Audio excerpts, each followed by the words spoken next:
2025 నవరాత్రులు ప్రారంభం. ఈ సంవత్సరం చాలా విశేషం. అతి త్వరలోనే దసరా నవరాత్రులు ప్రారంభం కాబోతున్నాయి. ఈ సంవత్సరం సెప్టెంబర్ 22 నుండి దసరా నవరాత్రులు ప్రారంభమై అక్టోబర్ 2వ తేదీతో ముగుస్తున్నాయి. అయితే ఈ సంవత్సరం వచ్చే శరన్నవరాత్రులు చాలా విశేషమైన చెప్పవచ్చు. ఎందుకంటే ప్రతి సంవత్సరం ఈ దసరా నవరాత్రుల్లో ప్రతిరోజుల పాటు అమ్మవారిని పూజిస్తారు. కానీ ఈ 2020 సంవత్సరంలో మాత్రం 11 రోజుల పాటు శరన్నవరాత్రులు జరగబోతున్నాయి. ఈ ఏడాది విశేషంగా అమ్మవారు కాత్యాయనీదేవిగా భక్తులకు దర్శనం ఇవ్వబోతున్నారు. దసరా నవరాత్రుల విశేషాల గురించి ఈ వీడియోలో తెలుసుకుందాం. ముందుగా ఈ వీడియోకి ఒక లైక్ కొట్టి ఓం దుర్గా భవాని అని కామెంట్ చేయండి. ఈ సంవత్సరం తిథి వృద్ధి చెందడంతో దసరా శరన్నవరాత్రులు 11 రోజుల పాటు నిర్వహిస్తున్నారు. ప్రతి సంవత్సరం అమ్మవారికి 10 అలంకారాలు ఉంటాయి. కానీ ఈ సంవత్సరం మాత్రం 11 అలంకారాలతో అమ్మవారు దర్శనం ఇవ్వబోతున్నారు. దసరా నవరాత్రులు వచ్చేలోపు ఇల్లంతా శుభ్రం చేసుకోవాలి. ఇంట్లో ఉన్న పాత వస్తువుల్ని బయట పాడేయాలి.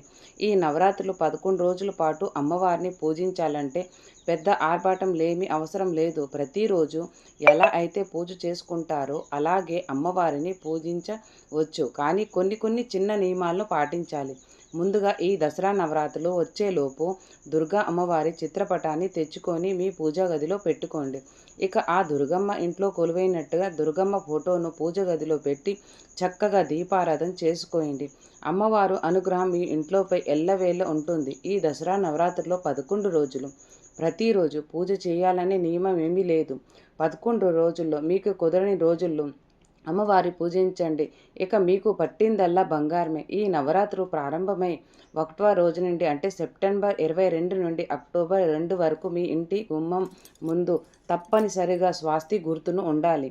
కాబట్టి మీ ఇంటి ప్రధానం ద్వారం పైన గంధంతో స్వాస్తి గుర్తును వేసుకోండి. స్వాస్తి గుర్తును వేసుకుంటే దుర్గమ్మ చల్లని చూపు మీ ఇంటిపై పడి మీ ఇల్లంతా కాసుల వర్షంతో నిండిపోతుంది.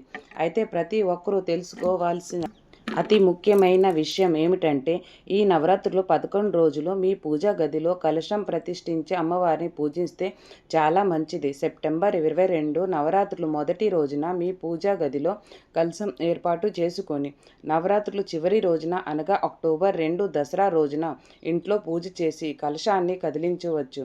ప్రతి సంవత్సరాలకు ఒకసారి తిథి వృద్ధి. ఇంతకుముందు 2016 సంవత్సరంలో కూడా 11 రోజుల పాటు అమ్మవారిని అలంకరించారు.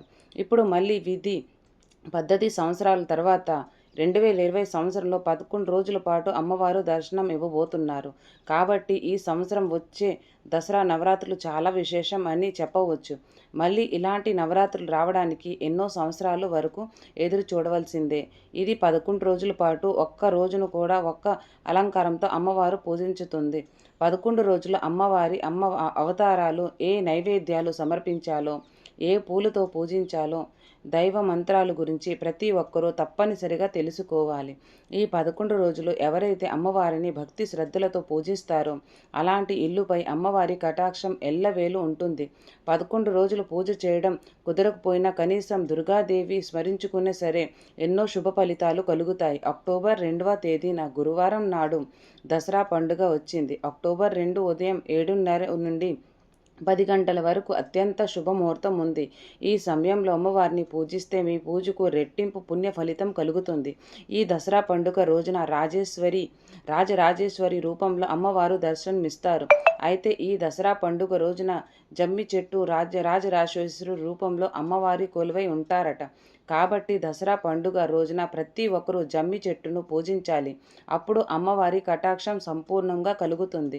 అయితే అక్టోబర్ 2వ తేదీ దసరా పండుగ నాడు సాయంత్రం 5 గంటల నుండి 7 గంటల మధ్యంలో ఖచ్చితంగా జమ్మి చెట్టును పూజించాలి. జమ్మి చెట్టు కింద నెయ్యి దీపం వెలిగించి జమ్మి చెట్టు ప్రదక్షిణ చేస్తే అమ్మవారి కృపా కటాక్షాలతో అష్టైశ్వర్యాలు కలుగుతాయి.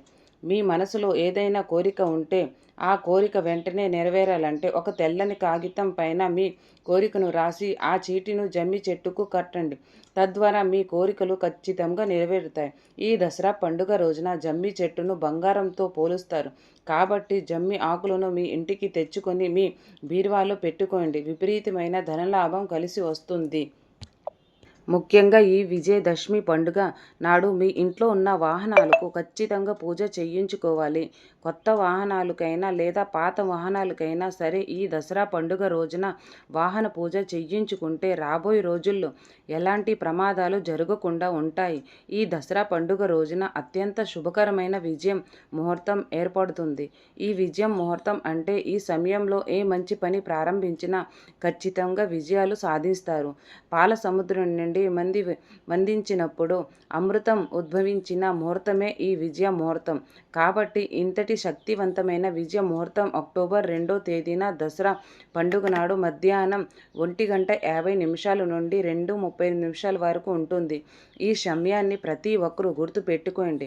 ఇంతటి అద్భుతమైన అమృత గడియాలను అస్సలు వదులుకోకండి. ఈ విజయ ముహూర్తంలో కొత్త వ్యాపారాలు ప్రారంభించడం, కొత్త వస్తువులు కొనడం, మంచి పనులు చేయడం, ఇలా ఏ మంచి కార్యక్రమం చేసినా ఖచ్చితంగా విజయాలు సాధిస్తారు. అదేవిధంగా ఈ దసరా పండుగ నాడు పాలపిట్ట కనిపిస్తే చాలా మంచిదని అంటారు. ఈ దసరా పండుగ రోజున ఎవరికైతే పాలపిట్ట కనిపిస్తుందో అలాంటి వారికి విపరీతమైన అదృష్టం పైకి వస్తుంది. త్వరగా ధనవంతులవుతారు. నమ్మకం. సెప్టెంబర్ 22 నుండి అక్టోబర్ 2వ తేదీ వరకు మొత్తం 11 రోజులు. ఏ రోజైనా అమ్మవారిని పూజించాలో ఇప్పుడు తెలుసుకుందాం. సెప్టెంబర్ 22 సోమవారం నాడు శ్రీ బాలా త్రిపుర సుందరి దేవిని పూజించాలి. ఈ మొదటి రోజున గులాబీ రంగు చీరతో అమ్మవారిని అలంకరించాలి. ఈ మొదటి రోజున అమ్మవారికి ప్రసాదంగా పులిహోరను నివేదిస్తారు.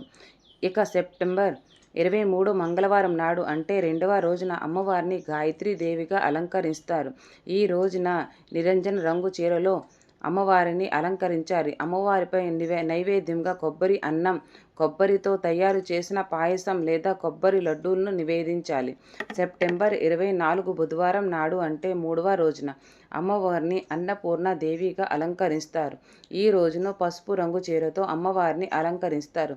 అలాగే క్షీరాన్నం, దద్దోజాన్ని నైవేద్యంగా నివేదిస్తారు. ఇక సెప్టెంబర్ 25 తేదీన 4వ రోజున కాత్యాయని రూపంలో అమ్మవారిని పూజిస్తారు. ఈ రోజు చాలా శక్తివంతమైనది. 10 సంవత్సరాల తర్వాత కాత్యాయని రూపంలో అమ్మవారిని అలంకరిస్తారు. ఎరుపు రంగు చీరలో అమ్మవారిని అలంకరించి పరమాన్ని నైవేద్యంగా సమర్పిస్తారు. ఇక సెప్టెంబర్ 26 తేదీన 5వ రోజున అమ్మవారిని మహాలక్ష్మి దేవిగా పూజిస్తారు.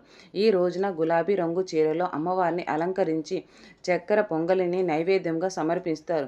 సెప్టెంబర్ 27 6వ తేదీ రోజున శ్రీ లలితా త్రిపుర సుందరి దేవిగా అమ్మవారిని పూజిస్తారు.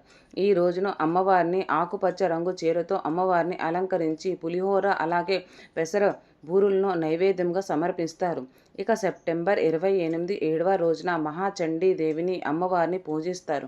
కుంకుమ రంగు చీరలో అమ్మవారిని అలంకరించి లడ్డూలను నైవేద్యంగా సమర్పిస్తారు. సెప్టెంబర్ 29 8వ రోజున అమ్మవారిని సరస్వతీ దేవిగా పూజిస్తారు. తెలుపు రంగు చీరలో అమ్మవారిని అలంకరించి అటుకులను నైవేద్యంగా సమర్పిస్తారు. సెప్టెంబర్ 30వ తేదీన 9వ రోజున శ్రీ దుర్గాదేవికి అమ్మవారిని పూజించి ఎరుపు రంగు చీరలో అమ్మవారిని అలంకరించి గారెలను అమ్మవారికి నివేదిస్తారు. ఇక సెప్టెంబర్ 1వ తేదీన 10వ రోజున శ్రీ మహిషాసురమర్దిని దేవిగా అమ్మవారిని పూజిస్తారు. ఎరుపు రంగు చీరతో అమ్మవారిని అలంకరించి చక్కెర పొంగిలి అలాగే పులిహోరను నైవేద్యంగా సమర్పిస్తారు. ఇక చివరగా అక్టోబర్ 2వ తేదీ దసరా పండుగ నాడు అంటే 11వ రోజున రాజరాజేశ్వరి దేవికి అమ్మవారిని పూజించి ఎరుపు రంగు చీరతో అలంకరించి పులిహోర గారెలను నైవేద్యంగా సమర్పిస్తారు. ఈ వీడియో మీకు నచ్చితే ఒక లైక్ చేసి సబ్స్క్రైబ్ చేయండి.